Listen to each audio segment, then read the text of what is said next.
Did the skylarks sing that summer morn? Were the rosebuds glad when I was born in Salisbury? When I ballooned into a boy, were the clouds and raindrops full of joy and merry? When sex reared its oh so lovely head, did the moon blush rosy red like a cherry? When I set off across life's rough sea, was it a dolphin that carried me, or a ferry? When all I touched began to flower, was it sweet like honey, or rather sour like a berry? When I lost sight of what was true, was it a rainbow that carried me through, or sherry? When I die, will the skylarks be proud of me? Will the rosebuds be sad my end to see? Not very.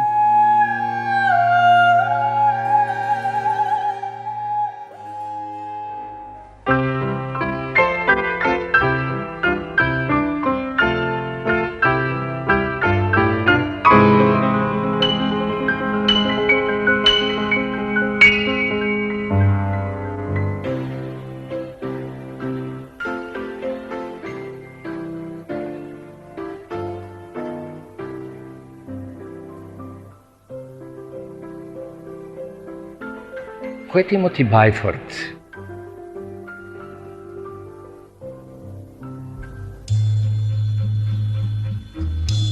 Neponovljiv, jedinstven čovek.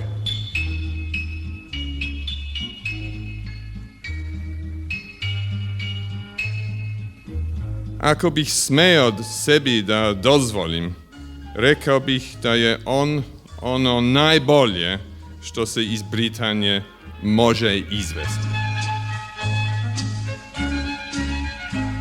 Pa ja nisam siguran da je ovaj proizvod bio samo za uvoz. Ja bih rekao da je ovaj proizvod bio dostojan i izvoza u Veliku Britaniju. Ta emotivnost njegova, to je specijalna emotivnost. To nije ona uopštena emotivnost, to je nešto što je duša, što je u posedu posebnih ljudi. Dobar dan. Dobar dan. Evo mi smo svi poznati Beljo.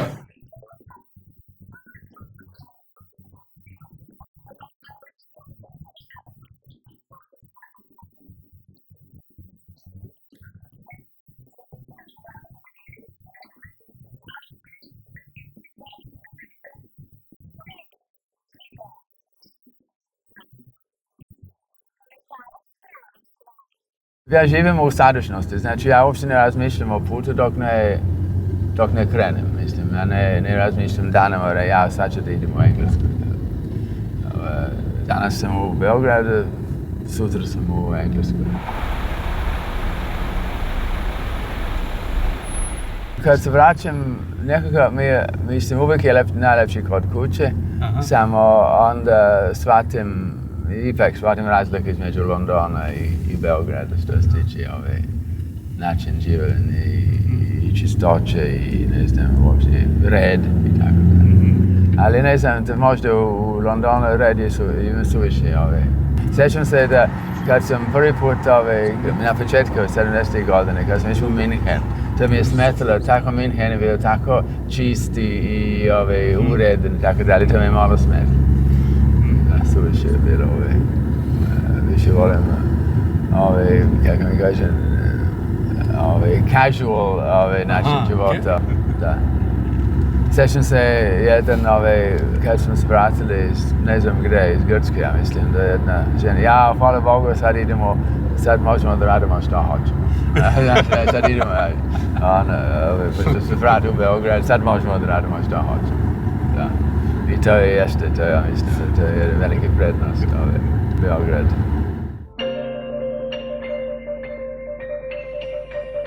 Šta je sloboda u stvari? Kako se postavlja? Mislim, opšta sloboda znači da vi možete da radite ono što želite. Ja želim da letim kao ptica. Pa to je, mislim, to je besmisleno, mislim da kažem, že nikad neće da može da leti kao ptica. Ali ako ja volim ono što mogu da radim, onda to je sloboda.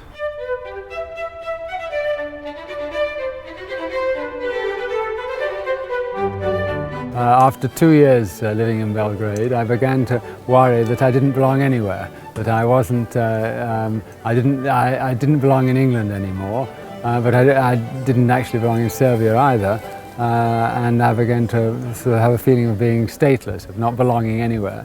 And then that suddenly I realized that that was freedom, that I was, I didn't belong to any country, I was a man of the world. And I could live, and I still feel that I could live anywhere. It wouldn't, if I have some reason had to go and live in China, I would quite happily go and live in China or Africa or...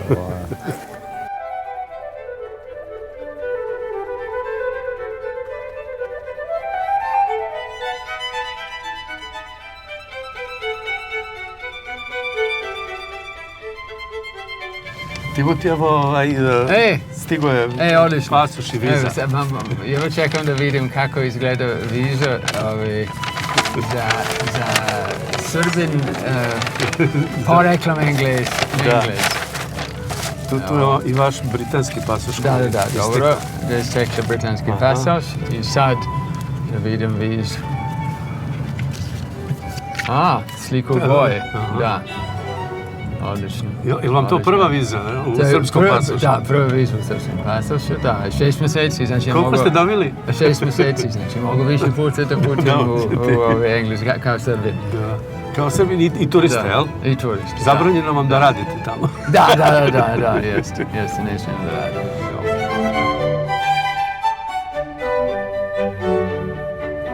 Dobar dan. Dobar dan. Hvala.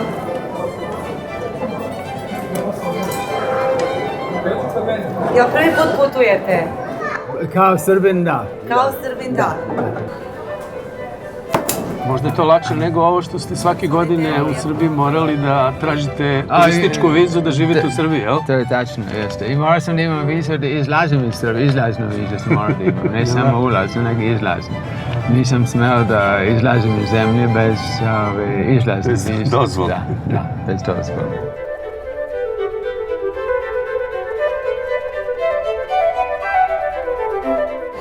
Mnogo vam hvala. Da nam se brzo vratite i da bude sve u redu. Hvala lijepo.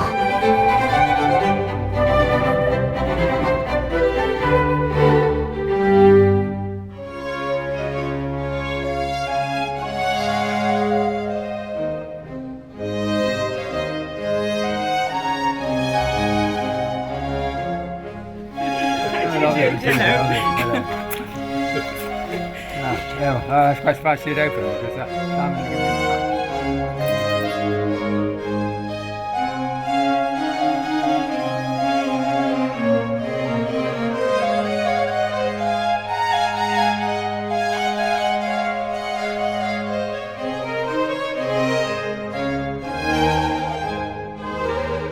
Oh, hello, dear Timothy. I've got a cup of tea for you. Thank you. Which I will leave on top of just William behind you.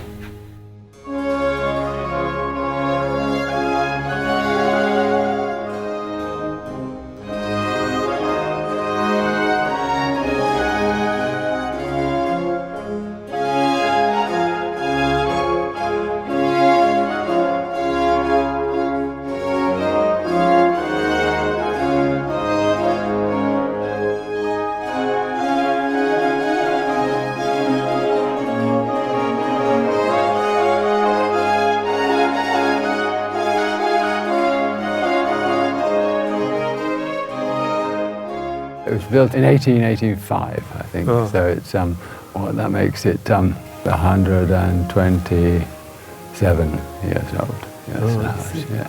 But it all looks rather sad now with all the curtains drawn, but I still have beautiful memories of particularly in the summer, being on the lawn. In the hot weather, we came outside completely naked and played in the grass.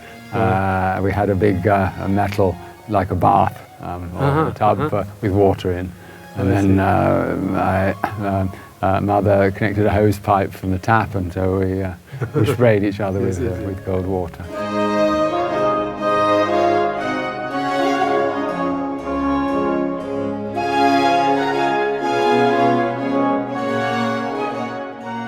I think fishing is one of the cruelest sports. I mean, the reason, if a fish could make a noise, I don't think people would fish so much. But they don't make a noise, so you pull them out of the river with a hook through that throat. And it must be terribly painful. But as they don't make a noise, I mean, if that was a bird or an animal, they would be screaming and screeching. But because it's a fish, it doesn't make a noise, and so people don't probably think that it doesn't cause them any pain.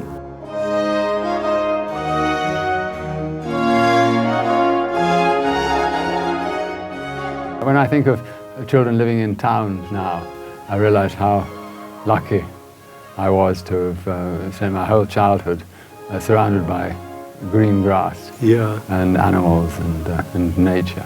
Yes. I think that has made a tremendous difference to my life and also to my creativity as well. I think.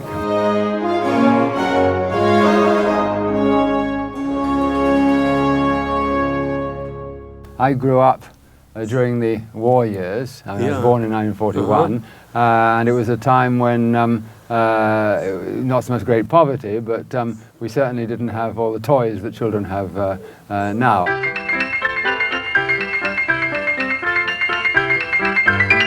So a lot of our entertainment we created ourselves in games. We thought up games, and when people ask me where do I get my inspiration for all the things I put in my programs, I realised that actually a lot of it comes from my childhood and the games that my sister and I thought up.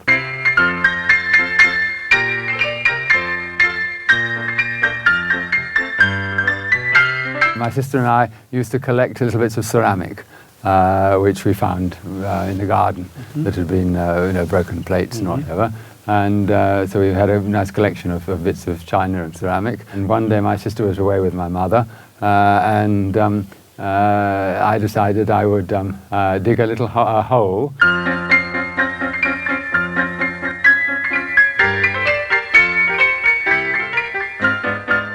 I dug a hole and then covered it with some sticks and some sacking and some earth so that you didn't see that it was a hole, and then in the middle planted a nice piece of ceramic, expecting my sister to come home and see it. And,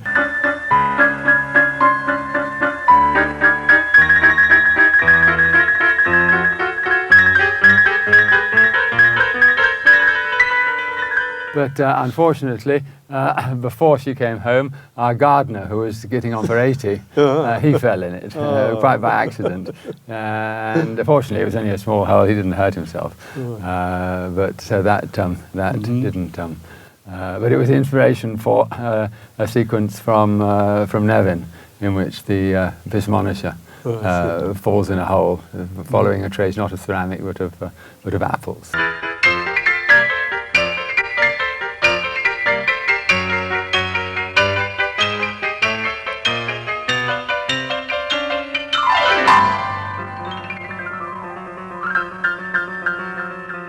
He was very nice looking, and he worked a lot more with Dzon and Pete.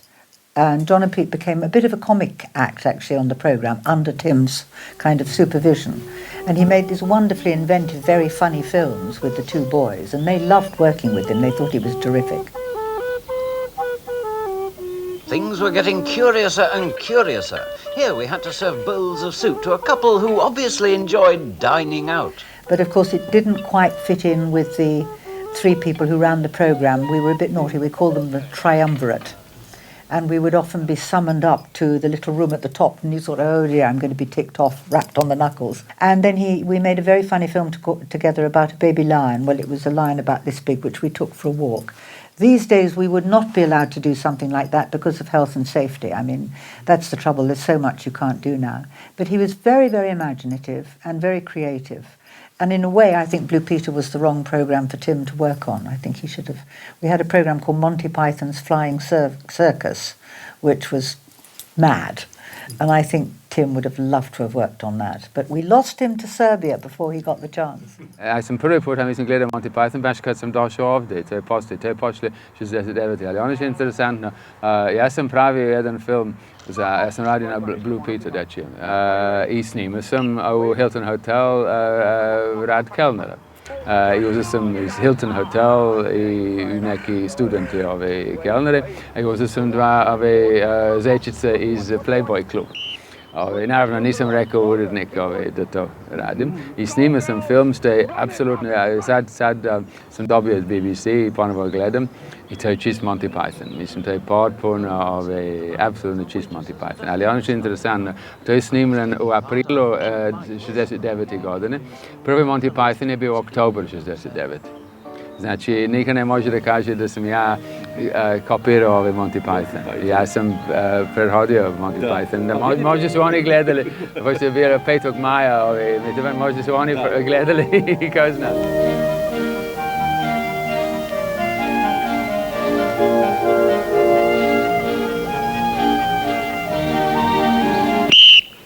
Come on! But he was a very sensitive person, very imaginative, very pleasant to work with, very nice, very, as a director, because some directors were awful, and he would sort of listen to you and allow you to kind of come up with your ideas. It is a long time ago. We're talking about the 60s. It's a long time ago. But I remember he was a very nice person. I liked him very much. On se zaljubljuje u Milu. Mila se zaljubljuje u njega. Mila je kao mlada, ona je sa 16-17 godina otišla na pozorišnu akademiju, postala dramaturg vrlo brzo. Bajford dolazi ovde u kombinaciji sa Draganom Babićem, Ršumovićem i tu se rodi ljubav između Mile i Bajforda. I ja to vidim da je ovaj Neven i sve što je on ovde radio velikim delom produkt ljubavi. Najobičnije, ali najlepše ljubavi između dvoje mladih, talentovanih ljudi. Jer, i sad šta još tu dodajem? Dodajem to da je on došao mlad, onako malo engleski, nadobudan, sve on to zna. Monty Python je tad bila potpuna obsesija svih nas ovde. A Mila mu nudi mu Čikajovu zmaja i jednu nevjerovatnu poeziju koja se tu iz svega toga vidi. I sada taj melanž Čikajove zmaja, poezije i Monty Pythonovskog duha koji donosi Bajford, dovodi do toga da mi dobijemo Neven i ja sad sam baš onako uzbuđen, to se čak i osjeća ovog trenutka sada kada smo to malo pregledali, da to zaista stoji i vidim da svi ljudi koji nisu vezani za to kažu pa ovo stoji, ovo je klasika. Primte pozdrav listom cvetom vašim nevenom. Primte pozdrav listom cvetom vašim nevenom. To je interesantno, ja imam jednu fotografiju gde imam Nevenu u reveru kad sam imao 5 godina. A i Neven u stvari, mi smo imali svoju baštu pored kuće. Ja sam sadio Neven, stavim u proleće seme i gledam kako raste Neven.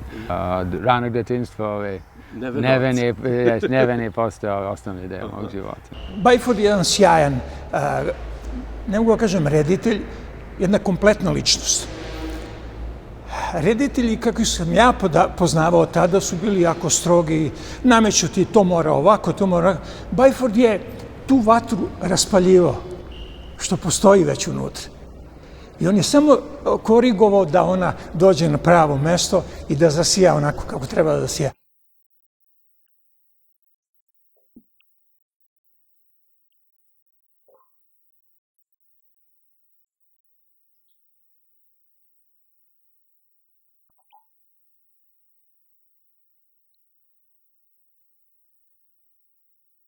On je imao viziju onoga što hoće da dobije i to je uglavnom od svih dobio na kraju makar i po cenu 10 dublova. A bilo je jako zanimljivih i opasnih dublova sa jajima, gađanjem, sa tortama. Ubacio sam u Neven razne stvari, znači nemi film, mislim, to je bio, Zare je bio viši Buster Keaton nego Charlie Chaplin.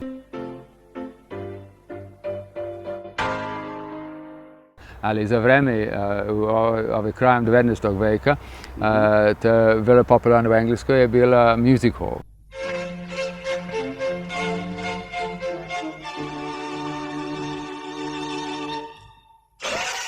Komičari su bili dva komičara i oni su kao ovako pričali kao viceve. Oni su rekli, mislim na engleskom, I say, how far is it from the earth to the moon? And onda drugi kaže, I don't know, how far is it from the earth to the moon? From the earth to the moon is the same as from the moon to the earth. And then, I don't wish to know that. I tako su pričali viceve. Pitam se, bio prevod. I say, pitam se. Ne bi znala reći, I don't know, how far is it?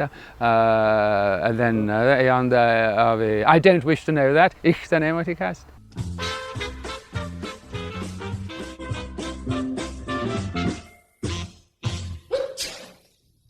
Pitam se, koliko od neba do zemlje? Ne bi znala reći koliko od neba do zemlje. Od neba do zemlje je taman onoliko, koliko od zemlje do neba.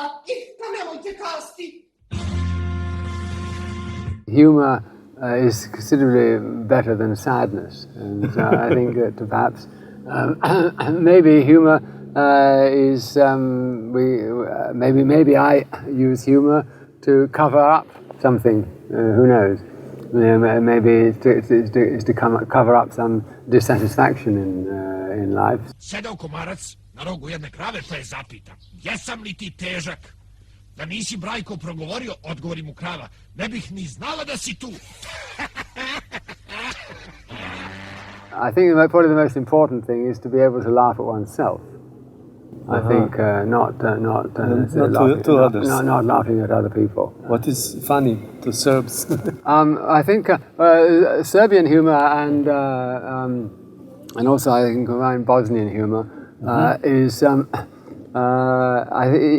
it's almost the humor of expressing complex, because so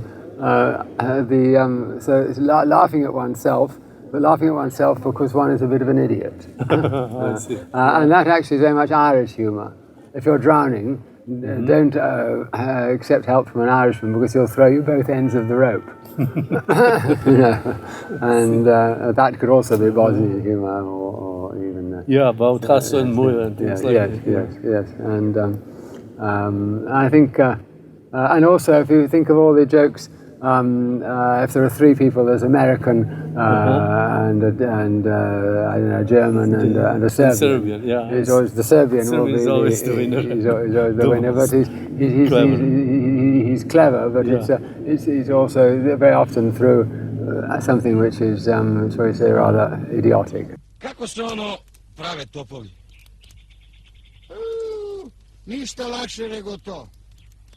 Uzme se neka povelika, okrugla, dugačka rupa, pa se svuda naokolo stegne debelim gvožđem i top je gotovo.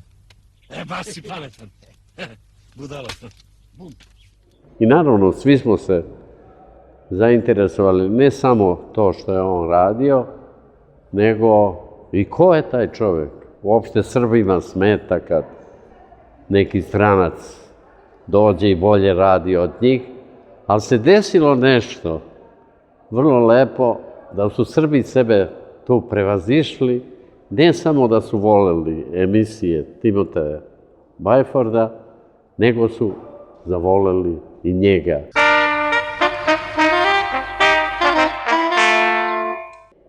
Jer pred njima se van tih televizijskih emisija pojavio jedan skroman čovjek, pogotovo još Englez, koji govori izvanredno srpski i s kojim smo mogli u Maderi ili u kafani kod Grka da popijemo i šljivovicu, a ponekad, boga mi, i pravi viski.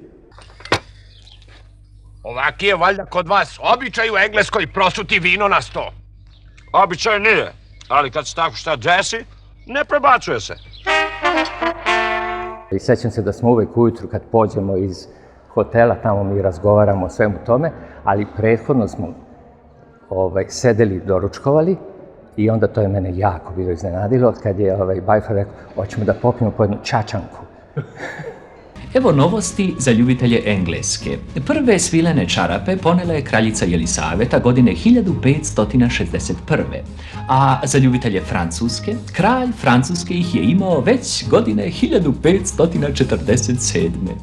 Timoti Bajford je jedna čudna osoba, mislim, možeš svuda da ga sretneš, bar si mogao ranije da ga sretneš. Mislim da nikad nisam ni u Engleskoj ni čuo Slavoje, zato što moj otac kaže na farme, kad on je došao, bili su neki Slavoje, ali ja kaže on nije čuo više godina ove Slavoje. Na jugu Engleske sad ima sve manje. Jednom su pevali u Londonu, ima pesma Nightingale sang in Berkeley Square.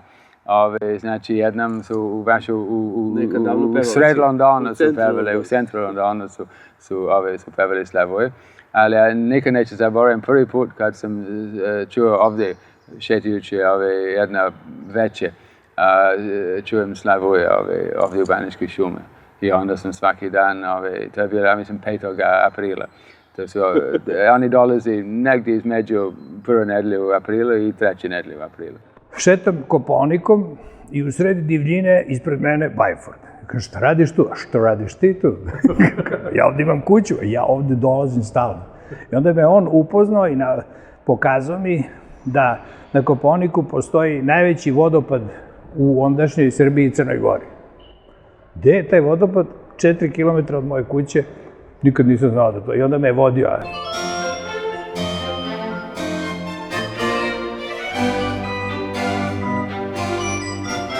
Ja sam se iznenadio koliko vrsta vidim ove ptice i onda sam vodio dnevnik i polako napravio meni veliki spisak i za 3 godina sam 76 vrsta.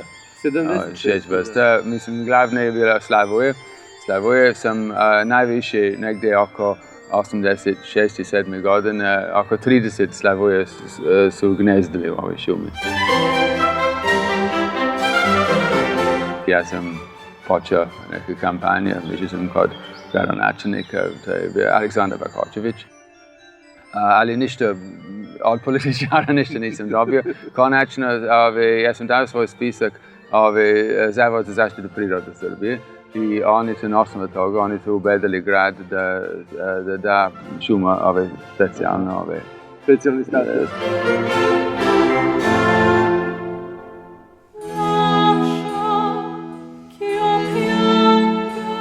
You can imagine being 8.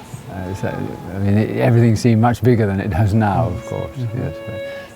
I was what's called a naughty boy. I broke the rules in the school and got punished for it, of course. Yes. When one comes into a place like this, you can't be naughty. I mean, you have to. It commands a tremendous respect, I think. Place like this. Of course, the cathedral hasn't changed. Well, it's changed in detail. It's changed, but the basic of course, the cathedral hasn't changed. So it is rather wonderful to come back more than 60 years later. Okay. And also, of course, now there are girls at the school. And in my day, there were only boys. Yes, now there are girls at the school as well, and there are girls who sing in the choir as well. When a boy becomes a choir boy. There's an initiation ceremony, and there's a stone which is down that side behind that wall there, where his head is bumped. His head is bumped on a stone, and then there's by older members of the choir. Yes, and he says, "I bump your chorister of Salisbury Cathedral," and his head hit against the stone. I mean, if you like, we can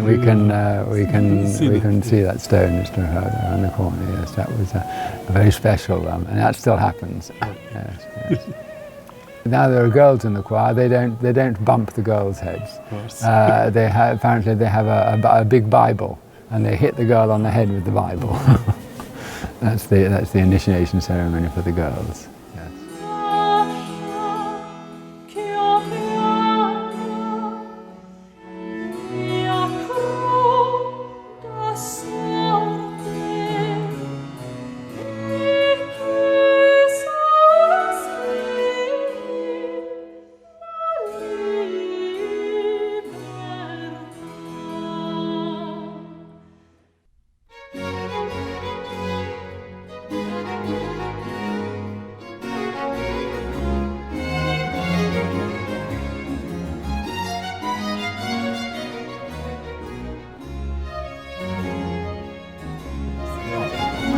It was a thing that was called the sixth room classroom when I was, this is my first classroom. I remember when I was a new boy, I sat here, but for most of the time, I sat over here by this wall here, and teacher was Miss Piercy, and she always wore a navy blue dress with white spots on.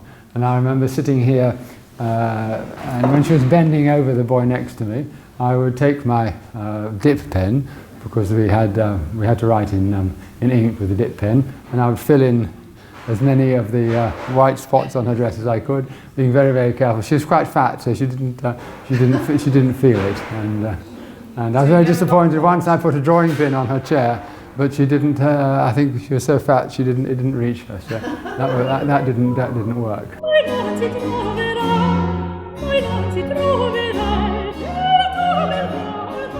I remember another terrible thing that I did. I'm always ashamed of it.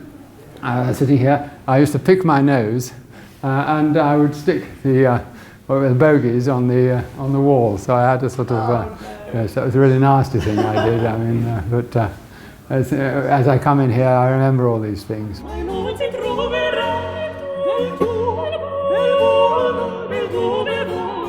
At the end of the first year in the sixth form, I won the form prize, and Mr. Griff, the headmaster, when he was announcing it, he said, and the sixth form prize goes to the black sheep of the sixth form, Timothy Bajford, or Bajford, yes, because I was known as being one of the naughtiest boys in the school, but at least I still got the school prize. It was a copy of Treasure Island by R.L. Stevenson, which I still have.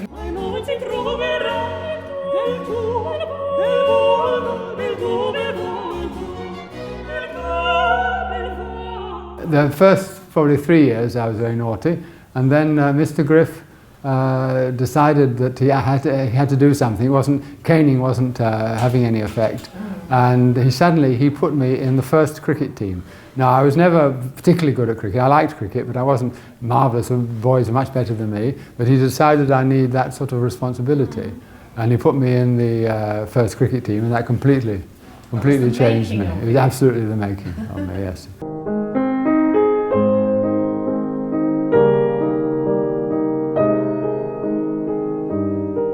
This is the chapel where we started every morning with the service, and this is where I had my piano lessons. I think I learnt for my first about 3 years. I learnt the piano with Mr. Tickner, who was the assistant organist in the cathedral. He was a very good musician, but not a very good pedagogue, and I wasn't a very good pianist and didn't practice, and he was very angry with me. And I remember that my last lesson, he got so angry. I had hair in those days. He grabbed my hair and pulled my head backwards and forwards and shouted at me, and then he picked up he pushed me down the stairs. I literally fell down the stairs, and he threw my music after me. And I remember the music sort of fell to pieces. And, my main worry was what my parents would say when the music was in pieces. I wasn't worried about the fact that I could have broken my neck walking on it. But then I decided myself that I wouldn't learn piano anymore. And I didn't tell my parents, so they were rather surprised when they got the school report saying, "We're sorry that Timothy is not playing the piano anymore."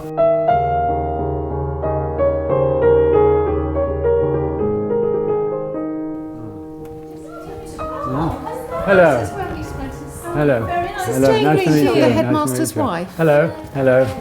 Hello. Yeah, so you had your lessons in here. Oh, we had my fourth year. We had lessons in here. Did you? Yes. And was this piece of furniture? I think that was here. There were pictures on the wall. But I remember and there's a cupboard there, and there was a portrait of Wycliffe above the cupboard, and we used to throw darts. And I remember I threw a dart and it went straight through the portrait of Wycliffe. And this is tell them about the punishment. If we were naughty, this was called the Black Hole of Calcutta, and so we had to stand here. Actually, it looks a bit wider, and both doors were closed. Oh yes. And we had to stand here for 10 minutes as a punishment. Do you get that punishment now? No. You like that? The Black Hole of Calcutta. The Black Hole of Calcutta it was called, yes. kršenje pravila, mislim šta je pravilo, neko odredi šta je pravilo, to ne znači da je objektivno pravilo. Very similar to yours, you have the blazer with the lilies on, yes, very similar. The ties were a bit different, dark blue with stripes on, but just one colour, I think just the white stripes, I think. Did you have like a grey blazer? We had grey shirts, and at your age, no long trousers. We had to wear short trousers. Even in winter? Even in the winter, and long socks, yes, long woolen socks. So what about the lake? Was the lake here? The lake was there, and there was an island. We used to go and play on the island. So you were allowed on we were allowed on the island, yes. You're not allowed on the island. Health and yes. safety, not allowed. Ah, of course, yes. Because you had boats, I think. We didn't. Yes, yeah, we even had boats. Yes, but, and we used to go there and smoke. I mean, we used to find some plants, sort of those sort of circular plants, and get some matches and pretend we were smoking on the island. Yes.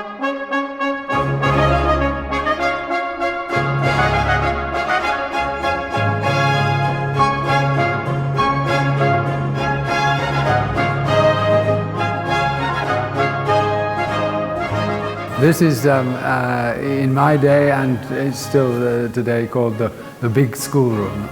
And we spent quite a lot of time here. We had some lessons here. I remember we had, there was about, in that part, there were desks and chairs when we had lessons. Here we came and after lunch and had a rest, to read and to rest after lunch before games.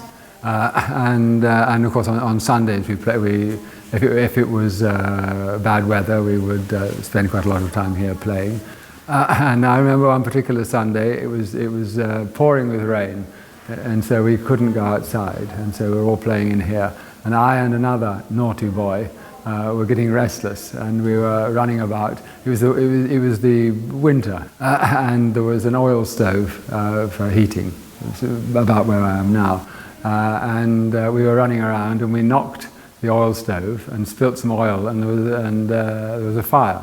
I think a prefect, one of the senior boys, managed to. It wasn't a serious fire. He put the fire out, and of course it was reported to the headmaster. And I thought, well, this is it. I'm going to get another caning. But no, the headmaster had a different idea. He realised that in fact we weren't really guilty. It's just that we had a lot of energy, and so he said, put on your sports gear and go outside.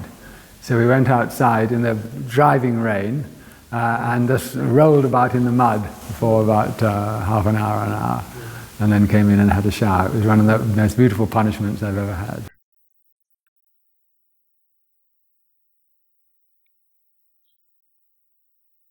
Ja mislim da nikad u životu nisam dao savjet svoj djeci. Ja sam razgovarao sa njima.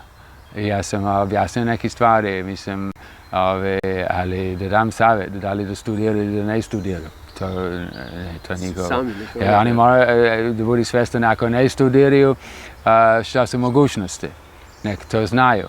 Ali da odluka da li studira ili ne, ili šta studira, to je njihov. Nažalost, to su roditelji ovdje ne samo savjetuju, nego insistiraju. Ja kad čujem roditelja, ja ne bi upisao svoje dete u toj školu. Mislim, kao onda da upiše dete u školu, dete koji ima 18 godina. Very strong memories. This is my first dormitory. It's called Pitam, and see we're in the tower of the school, overlooking the entrance gate, and I was sleeping in a bed here, and it was my first. I was not quite 8, and it was my first night away from home. My parents had brought me here and left me, and as I went to bed, I couldn't believe that they could leave me here like that. And as I was lying in bed, couldn't get to sleep, whenever a car entered the school, the lights shone through. There's no curtains, as now. The lights shone through the window onto the ceiling. And every car that arrived, I was convinced that it was my parents had come back. Father and mother had come back to take me home again. I couldn't believe that they could actually leave me here. But I survived the night. I felt deserted. But I survived the night and the next 5 years at the school, so it didn't do me any harm. It's affording, but it's just lovely to hear. Thank you.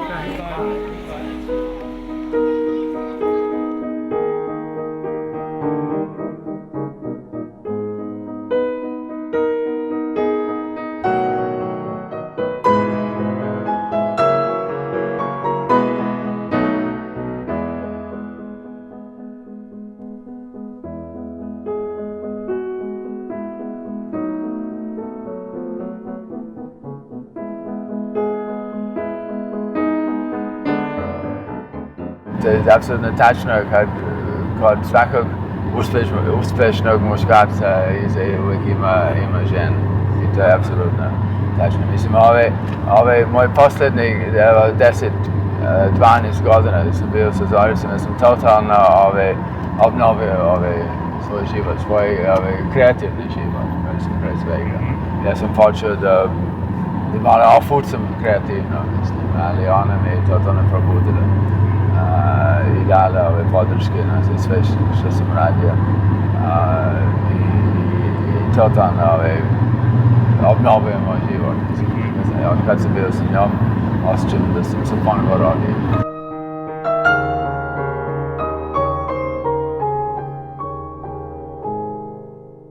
For me, I prefer to go into any church. It can be a Protestant church, it can be an Orthodox church, and light a candle and think of my mother.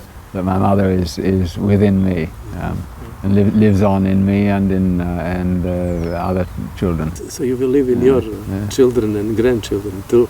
Oh no, yes. I mean, I think yes. I think. I hope that I will live on. I hope the good part of me will live on in them. Yes, I hope.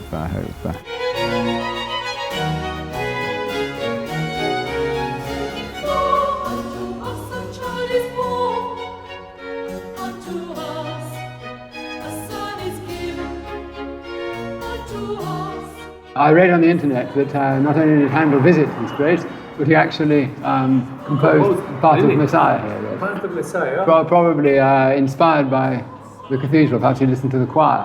Who knows?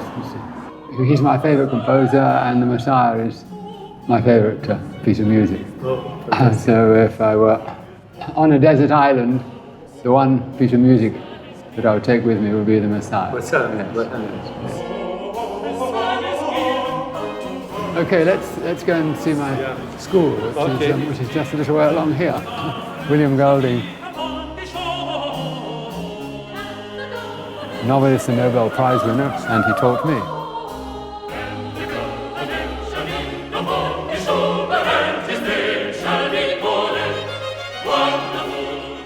So we are at the end of our trip to England, and the places where you were born. Now we travel back to Belgrade, to Serbia.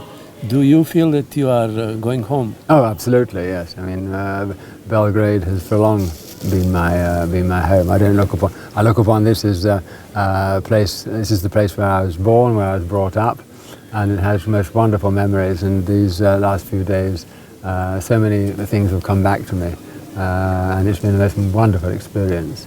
But I'm now going home.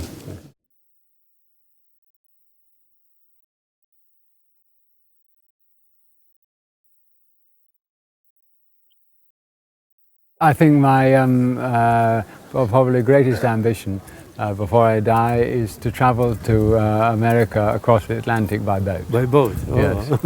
Why? Yes. Because I want to give me a feeling of the world, a feeling of, and to spend 5 days not seeing land. I would begin to get a feeling of how big and how great this world is that we live in. Oh, I see. Najbolji u svemu što je radio, on je najbolji u svakoj borbi koju je vodio i koju vodi. Ja mislim da se mi tom čoveku ne možemo odužiti, naša kultura, a opet mi se čini da smo mi, odnosno da je ovo današnje vreme koje i ne želi ljude, kao što je Timoti Bajford. Kada su se nezamislive stvari počele dešavati u srcu ovog regiona. Timothy Bajford je i tada ostao britanski džent, koji je bio tu da posmatra, da gleda u razbijeno ogledalo i kroz njega. izuzetan svedok dečijeg srca.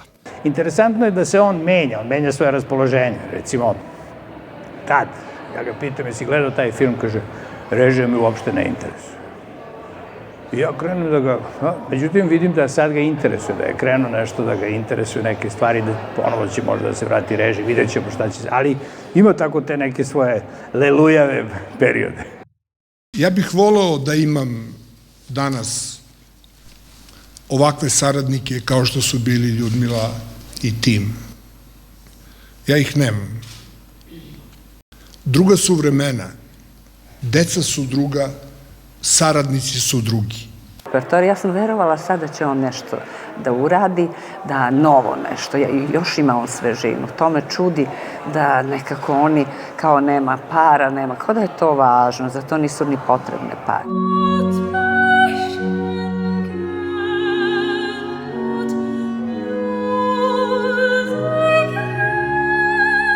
Bolest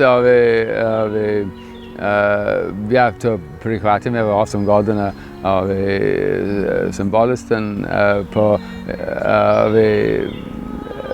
po pravilu ja bi već 3 godine treba da budem u grobu, zato što kaže, u proseku ljudi koji se leče živi 5 godina od kad su dijagnozirane, i ako se ne leči 3 godine. Ja sam se lečio redovno, disciplinovano, i evo već 8 godina i još sve bolje se osjećam.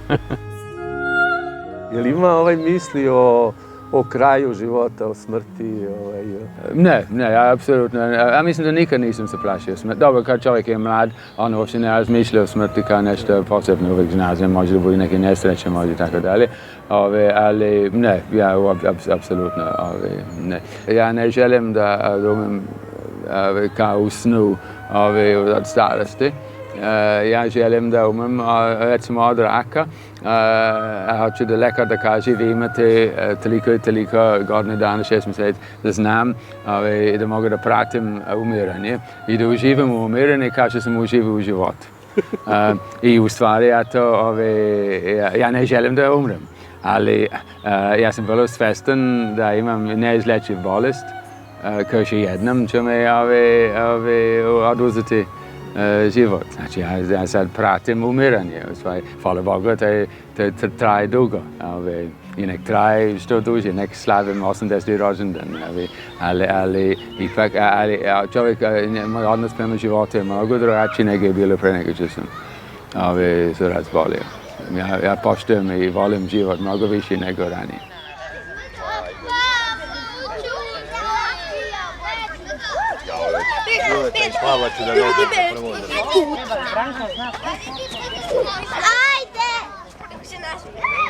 Ja verujem da čovjek je se rodi savršen.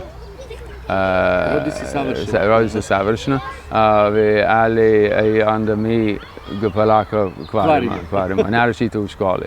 Znači, ove djeca pre nego što idu u školi, oni su mnogo pametni, inteligentni nego i kad sam posmatrao to djecu, mnogo stvari sam učio od života. Mislim, ja sam više učio od njih nego oni od mene.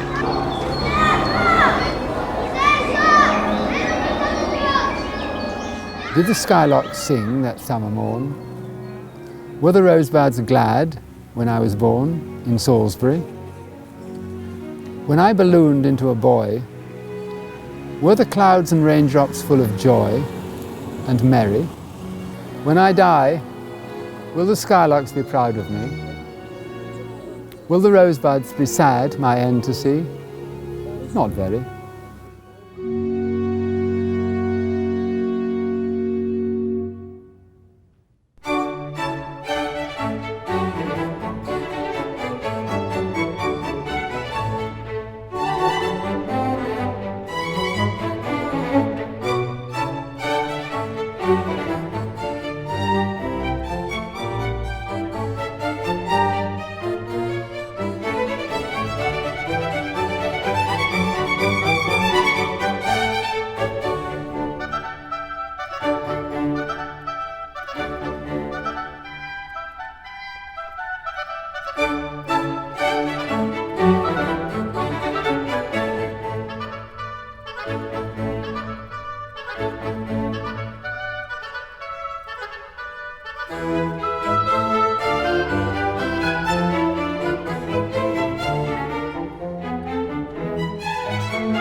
Shut up.